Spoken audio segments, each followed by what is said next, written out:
Killer. This is Rockin' with J Man. It's with Aaron from Gemini Syndrome. How you doing, man? Wonderful. How are you doing? Just chilling, just trying to I'm not on winter break yet, but I am trying to wait. I am very excited for winter break. Next week I only have one more I week of bet. school and then I'm done for the rest of the Abs- yeah, I got that 3 weeks off. Or is it 2 weeks? I can't. Amazing. Yeah.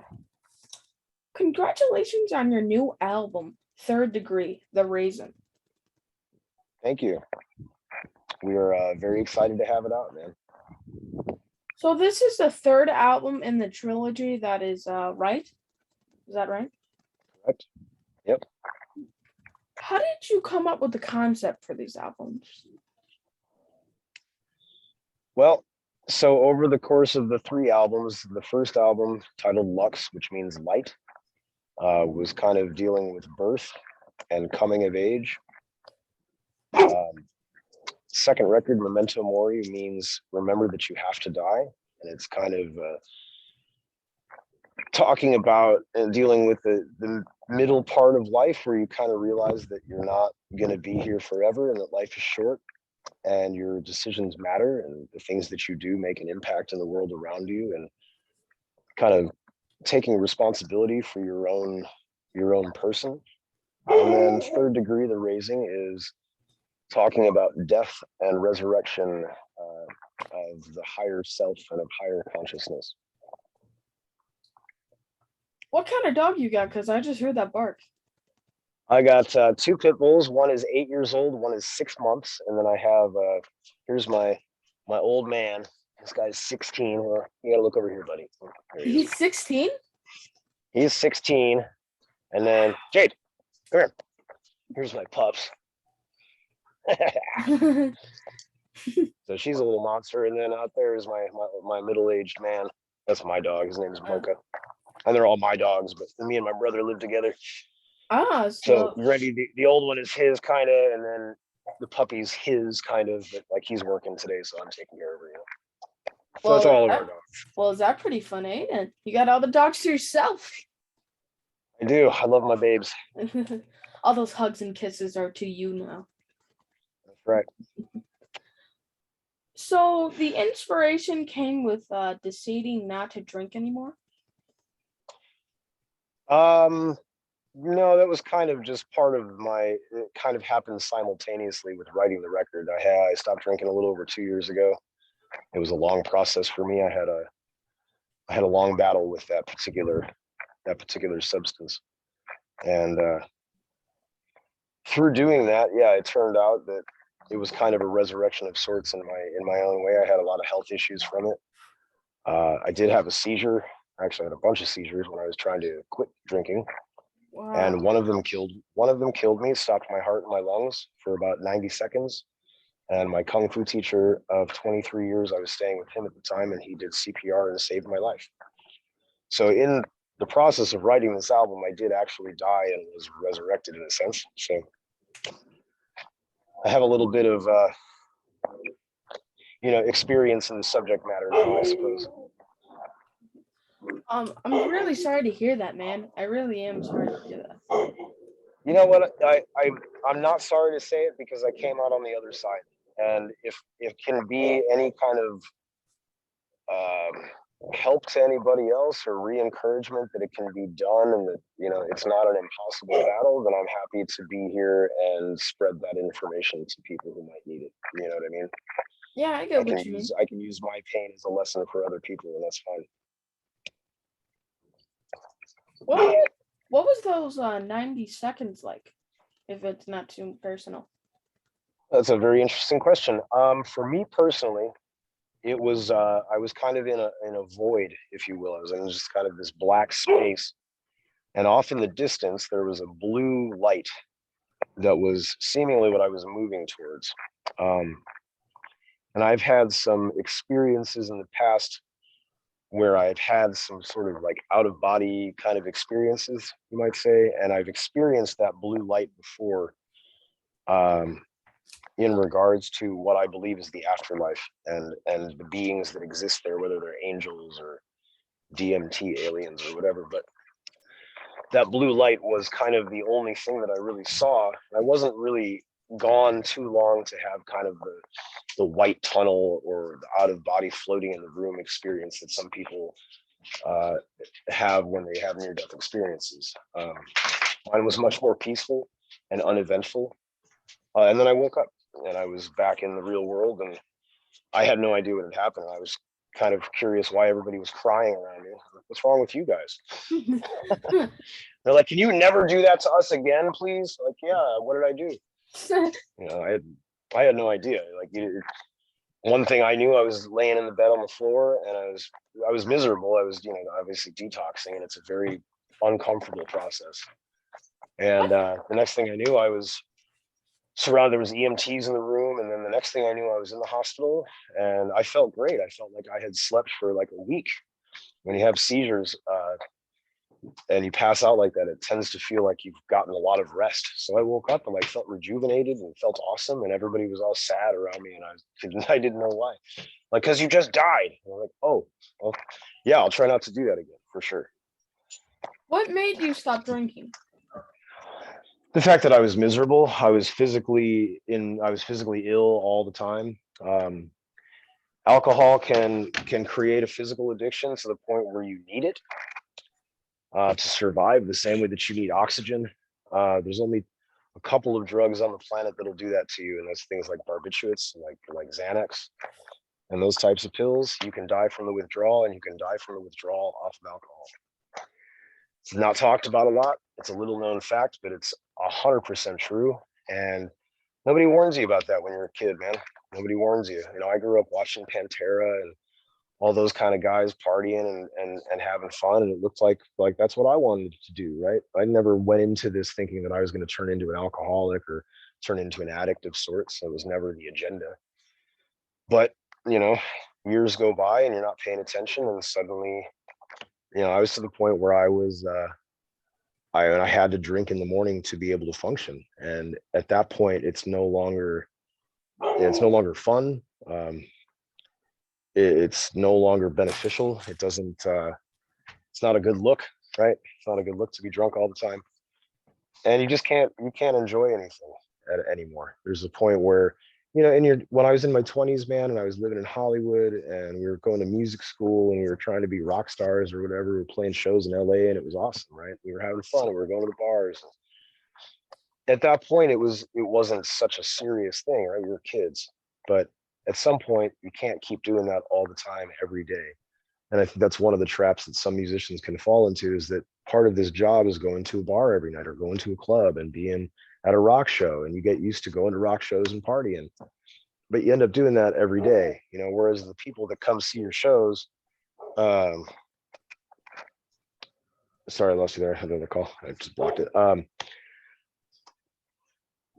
It turns into a different thing, and it happens almost without you noticing because you're too busy partying, right?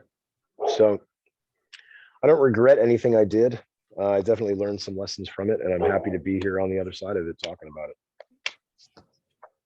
Now is it hard being on, just like in the back and seeing everybody partying and having a good time? Is it hard sometimes? No, what kind of helps me out, man, was the fact that we had a lockdown with the pandemic, right? So I didn't have to go out. I didn't have to be on tour.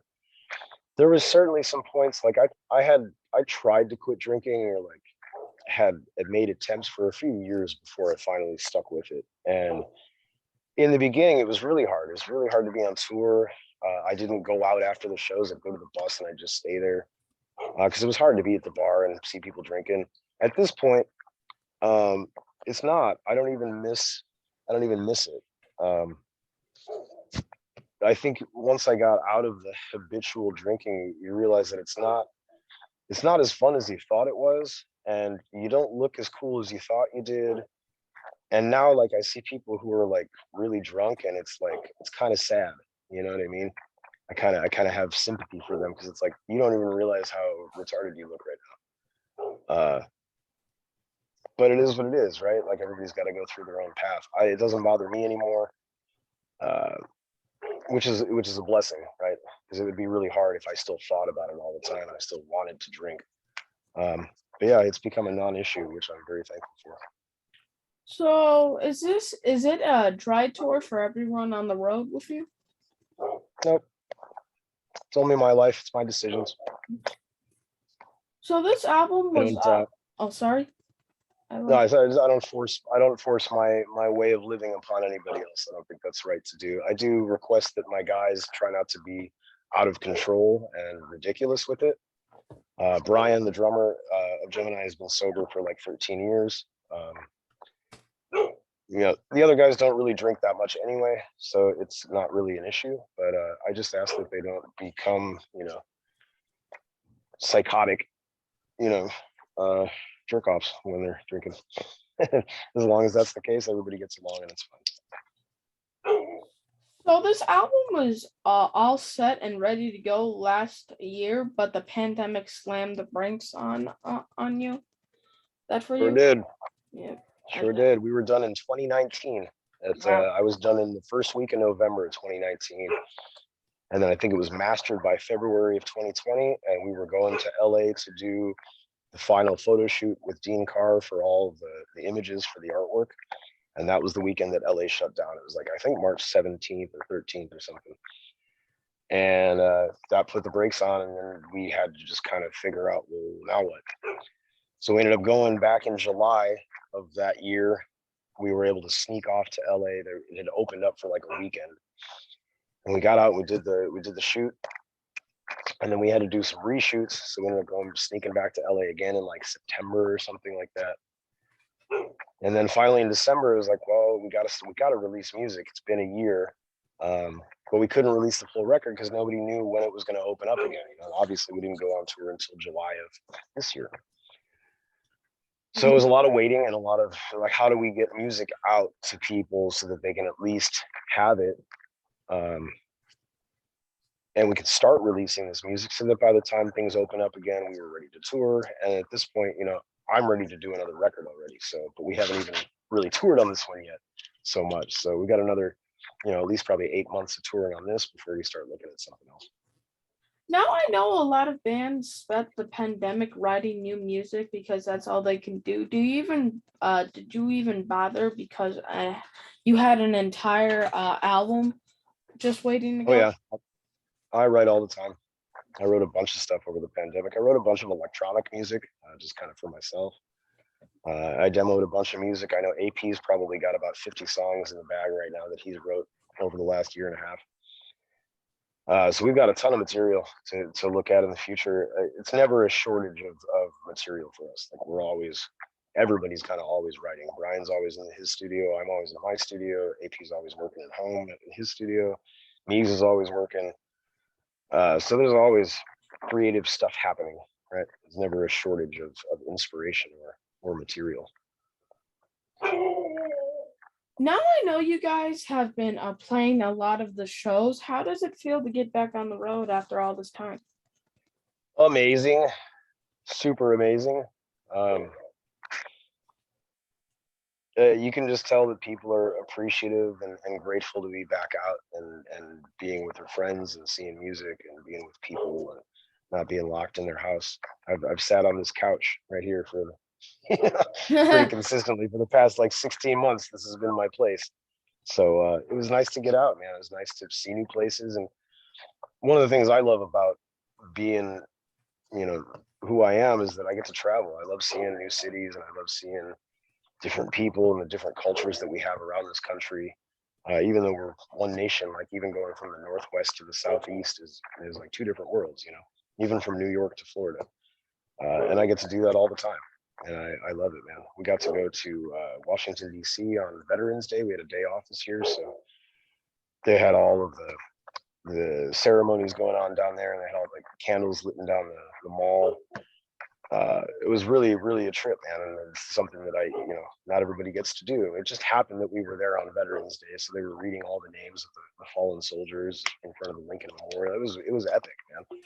And being able to do that stuff was just like, I love it.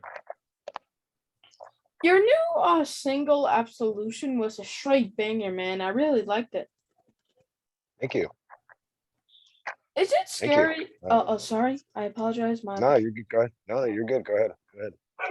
Is it scary out there with all these bands getting COVID while on tour? Is it scary? Uh, I don't think about it too much. Um, I try not to anyway. I try to be reasonable with, you know, following the mandates, I guess, and everywhere is different. Uh, I'm vaccinated. That's my take on it. Everybody else is up. I'm not going to preach to anybody one way or the other. But I went to Europe in between these last two tours with Mikey Doling, a friend of mine, and did some music out there with him. And to go to Europe, I had to be vaccinated. So it wasn't even, it was like, well, I want to do this thing, so I'll have to do this. And that is what it is. I think, I don't know. I got sick on the last tour, and I don't think it was COVID, but it might have been. Like, who knows, right? Some people get COVID and don't get any symptoms. But it was also the time of year where we were on tour in October, November, and like that's when I always get sick on tour. So I think it's easy to play into the propaganda of fear, but for me personally, it was kind of a test of whether or not I would be able to keep control of my own fear. But you got to be concerned about it, at least aware and smart.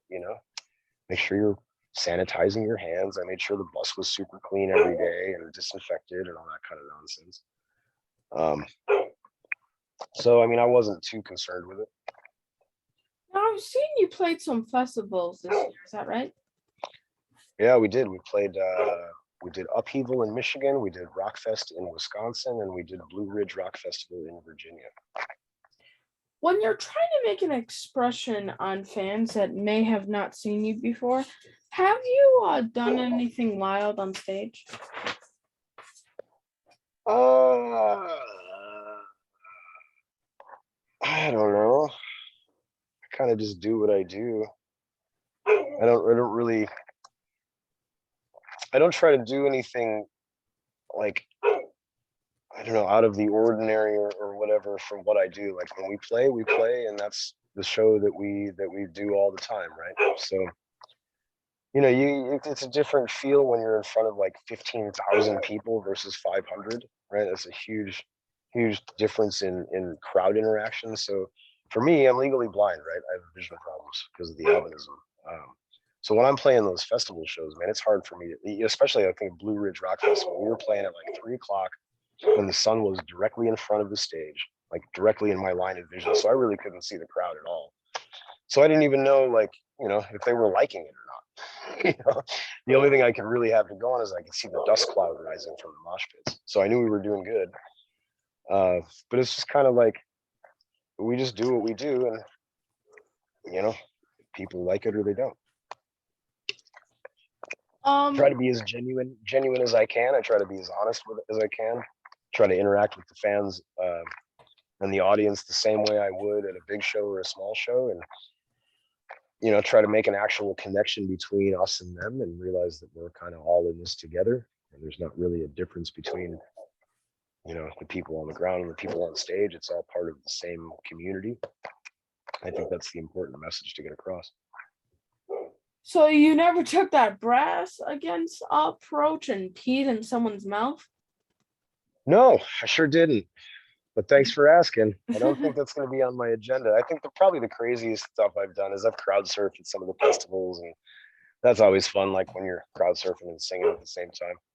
Did you see that video? Oh, sorry. No, which video? That was gross. Did you see where that girl peed?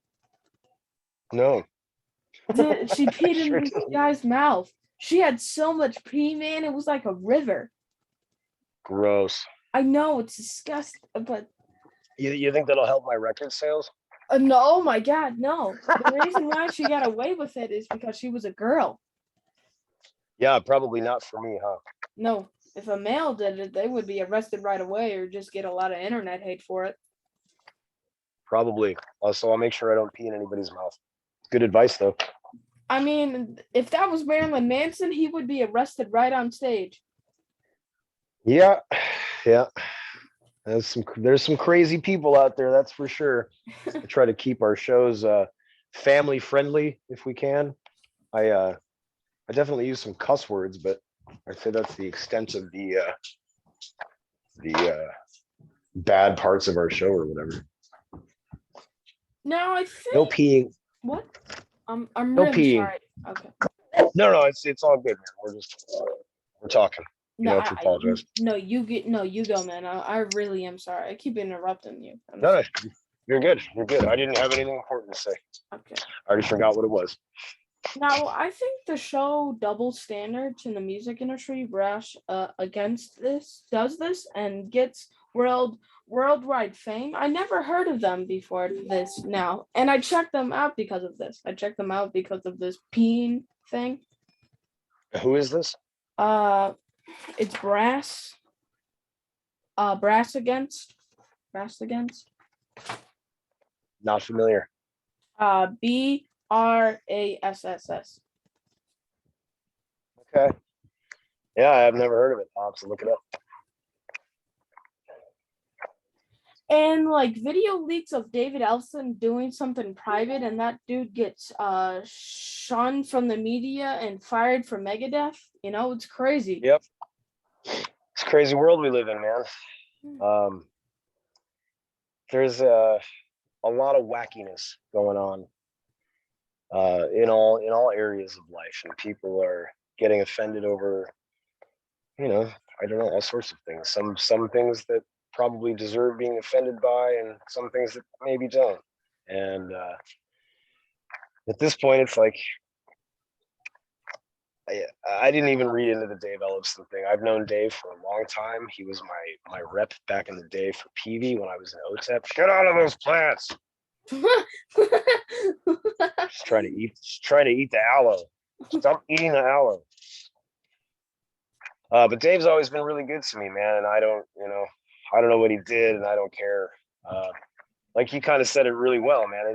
He was doing something private, and that was his own business, and now it's out in the world, and that guy got canceled somehow, and that sucks, Yeah, it really does, man. At the same time, then you have other guys like Manson, who you just mentioned, who has like a bunch of sexual assault charges against him, and nobody's canceling him right now. So who am I to say? You know what I mean? It's not my business. I worry about my world, and I keep my side of the street clean, and that's the best that I can do, right? Everybody else's business is their business, and they'll do what they want with it. Try not to chime in too much, because I don't even want to get pigeonholed into being like for or against something that I'm not even too aware of, and then be pigeonholed into that like enemy of somebody because I have a belief that maybe I don't even have, right? It's tricky. It's a tricky world right now. You got to be careful what you say and who you say it to. You'll get hate for that, even if you say hate. Absolutely. or I like it. You'll get if Yeah, you don't like it.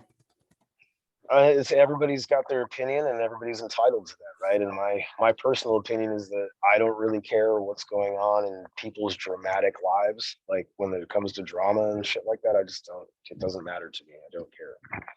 I don't want to be involved in it. Now I have noticed that you would think that promoters would be so excited that the bands are playing at venues again, that you would see ads all over the place. But at least my area seems like they're sleeping. Um, we had some pretty good experiences these last few months being out. It seemed like people were really happy to have us back for the most part. The hardest part, I think, for the guys in the venue, like I was talking to the guy that owns the machine shop in Flint, and he was saying that the hardest part was that there's a lot of fear still in the communities related to COVID and all that, and like they would have sold out shows and 150 tickets wouldn't show up, right? So they'd have the numbers where it was a sold out show, and then the room would be 3/4 full or half full or whatever. So I think that was frustrating for some of the promoters. And we went to some spots, man, where we didn't expect. Like we played in Greensboro, North Carolina. We sold that show out. It was insane. And I did not expect that from Greensboro, North Carolina, right? So we had some shows that were absolutely amazing. And we had some shows in some areas that were not so amazing. And the ticket sales weren't really good. And people were really tentative to come out to shows. I know a couple shows got canceled in New York, Albany, and Poughkeepsie for low ticket sales, and people just aren't coming. And it wasn't just our show; it was every show that's coming to those areas is like not selling well, and people aren't coming out. So, kind of just depends on the area of the country you're in and what the social dynamic is at that place, right? How people are feeling. Obviously, New York got hit really hard in the beginning of the pandemic, and everybody's a little more paranoid there. And I totally understand that. Makes sense to me, right? I didn't even know that you guys played Buffalo until my boy Joey from Outliner posted that you guys did. Joey, You guys were love Joey. Yeah, he's my boy, man. That's my dog, bro. We go back. I love Joey. You go back, I bet. Yeah, Yeah, he's a definitely. good dude. I felt that, man. I felt that go back. Yeah, he's a good dude. Other than that, I really didn't hear anything local.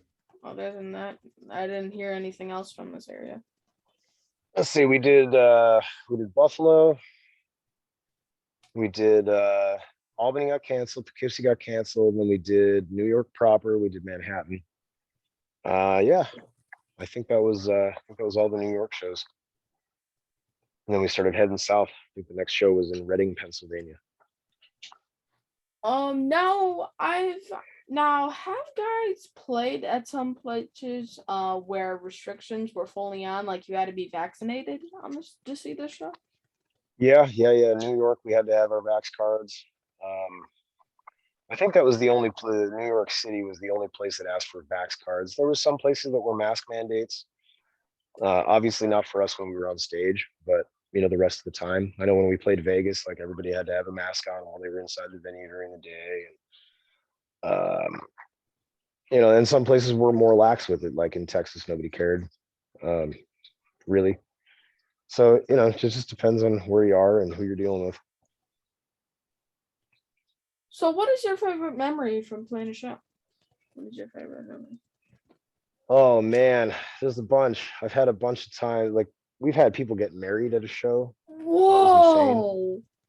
Yeah, we had some friends of ours get married right before the set, and they had taken a bunch of lyrics from the different tunes and made their vows out of that. So I cried, man. I was in tears. I was so moved by it because they were using my lyrics for their wedding vows, and they took them and they made this beautiful mashup of different, like they used lines from Take This and lines from Stardust and a bunch of other songs, and they kind of strung them together in this beautiful way that was just like, it was amazing to hear my words used in a totally different context and something so awesome.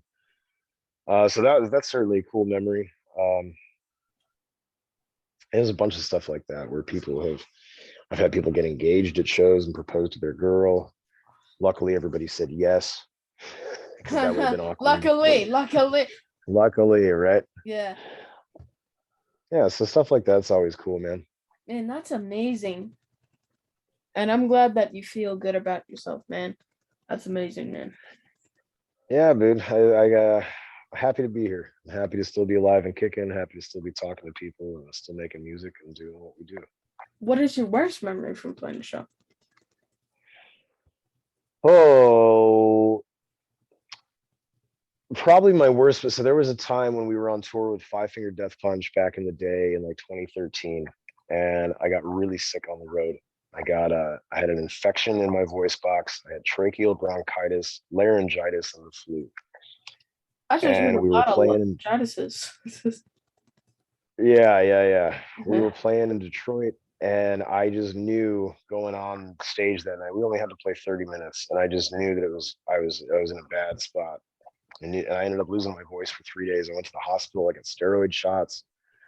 I got steroid pills for a week, and I missed 3 shows on that tour just because I couldn't even speak. I could barely make a whisper noise with my throat. I was in so much pain, and the guys played without me, and Mike at the time was playing guitar for us, and he just did his best to sing all the parts that I couldn't do because I wasn't there. I just sit up in the rafters of the clubs. I was watching my band play without me. Well, that was a pretty not fond memory of mine, but we survived and we made it through. We ended up, the show I came back to was New York City. at the Best Buy Theater. We played a great show, and then I finished the rest of the tour, and I was all right. No permanent damage was done, which is great. I didn't have to have surgery or anything.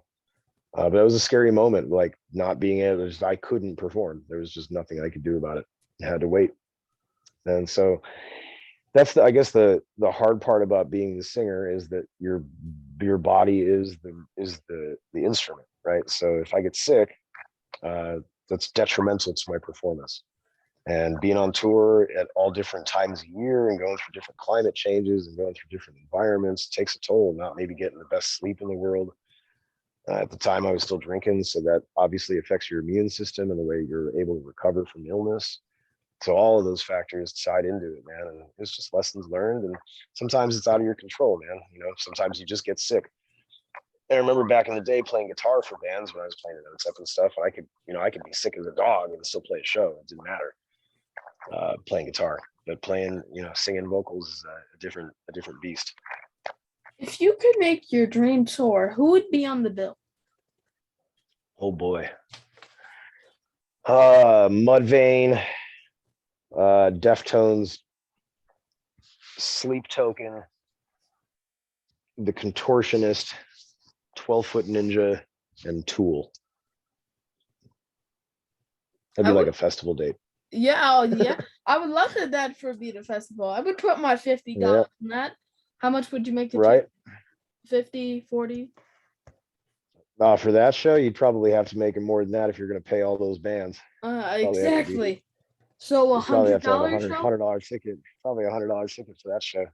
Oh my god! I just said the exact same thing. $100 yeah, ticket. Man. Yeah. I know how it be sometimes, man. I know how the struggle be. Yep. People don't think it be like that, but it do. What is next for you? Well, we just announced a tour with Adelita's Way in February, starting I believe February 22nd, in Arizona, if I remember correctly. It should all be on our websites and our socials. So that's exciting. We got some festivals lined up. I know we're doing Welcome to Rockville in Florida, amongst some other ones that should be announced pretty soon. So we're filling up our spring and summer tours. I think the plan is to try to start laying foundations for possibly an acoustic record. I know I'm going to see my mom in Chicago next week, so as soon as I get back from that, I'll start working on that. So busy. How do my followers follow you? Well, all of the socials, like facebook.com/Gemini Syndrome, Instagram.com/Gemini Syndrome, etc. If you want to follow me personally, all of my stuff is under Aaron Nordstrom. I have a Facebook group that I run. I have an Instagram page that I run. I have a Twitter that I run that I don't really use because I don't really use Twitter, but I have it. I got a LinkedIn, right? I got all the socials or whatever. I'll be getting into like the Twitch world here in the next few days. It's kind of my plan. Yeah, I don't know what we're going to do with it yet, but we're going to do something. So basically, it's the same for all the other guys, right? Brian is under his name and everybody's under their name. Pretty easy to find. I know I run all my own socials. All the other guys run all their own socials. We all kind of take turns in the band socials, like in the band accounts. So you might get a response from me. You might get it from AP. You might get it from Brian. You might get it from Eames. You never know. Well, and then of course, GeminiSyndrome.com for the Sinner Societies, where you can get all the merch. You can buy the CD. You can get tickets for the VIP acoustic stuff that happens after these shows. We'll be doing that on the next run for sure. We always do like a little post-show. We'll do like 4 songs acoustic and tell bad jokes and hang out and do a meet and greet, sign stuff. I tell terrible jokes. We've been doing dad jokes lately. So Brian and I, one of them is, hey Aaron. I say, what's up, man? He says, did you ever end up wearing that screwdriver outfit I bought you? I said, yeah, I wore it down the street today and it turned a lot of heads. And then we play a song. Okay. Terrible jokes. Okay. It's terrible jokes, man. I just got that stuck in my head for some reason. Yeah, terrible jokes. That's what you can expect from a Gemini Syndrome VIP acoustic experience. Oh, trust me, my dad does a lot of dad jokes. So you I guys believe can't it. kill me. You guys can't kill me. I'm gonna be But good. we could try. We can try. Well, thank you for being on my show, man. I hope the next time we talk is at the backstage at one of your shows, dude. I had I one of hope the so songs too, on there. man. Me too. You're a really fun interview to do, man. I appreciate it. Thank you so much, man. I really appreciate those words sometimes. Thank you. You're welcome. You're welcome. Have Keep a up the good wonderful day. work. Have a wonderful day, You man. too. Say bye, Mocha. Say bye. Bye. Here he comes. All right. Take care, Okay. man. You too, man. See ya. Later. Bye. Bye.